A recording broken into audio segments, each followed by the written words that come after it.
నంద్యాల జిల్లా సిరివెల్లలో చిన్నారి కిడ్నాప్ యత్నం ఘటన స్థానికంగా తీవ్ర కలకలం రేపుతుంది. సిరివెల్లలోని బలిజపేటలో గత రాత్రి ఒక గుర్తు తెలియని మహిళ నీళ్లు కావాలంటూ ఒక ఇంటికి వచ్చింది. ఆ సమయంలో ఇంట్లో చిన్నారిని ఎత్తుకెళ్లేందుకు ప్రయత్నించడమే కాకుండా అడ్డు వచ్చిన తల్లిదండ్రులను బెదిరించి అయితే తండ్రి సమయస్ఫూర్తితో ఎదురుదాడి చేయడంతో ఆ మహిళ అక్కడి నుంచి పరారైంది.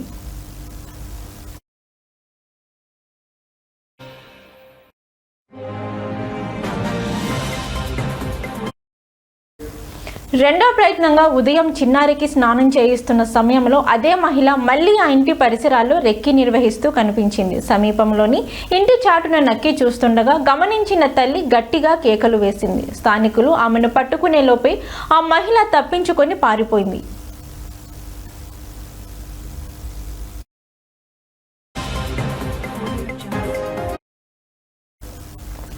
సంక్రాంతి సెలవుల కారణంగా కాలనీలోని చిన్నారులు ఎక్కువగా ఉండడంతో తల్లిదండ్రులు తీవ్ర ఆందోళన గురవుతున్నారు. సమాచారం అందుకున్న ఎస్ఐ మధుసూదన తన సిబ్బందితో కలిసి ఘటన స్థలానికి చేరుకున్నారు. పోలీసుల కేసు నమోదు చేసి పరిసర ప్రాంతాల్లో గాలింపు చర్యలు చేపట్టారు. తల్లిదండ్రులు తమ పిల్లల పట్ల అప్రమత్తంగా ఉండాలని పోలీసులు సూచిస్తున్నారు. ఏదైనా అనుమానాస్పద వ్యక్తులు కనిపిస్తే వెంటనే పోలీసులకు సమాచారం అందించాలని కోరారు.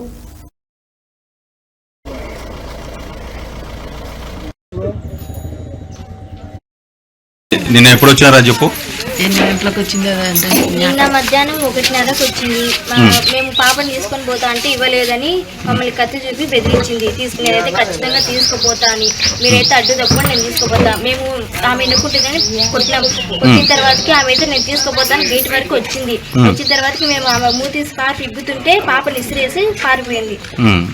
మళ్ళీ ఈ రోజు పొద్దున స్నానం చేస్తుంటే ఆ గోడ చాటు నుంచి తొంగి చూస్తుంది.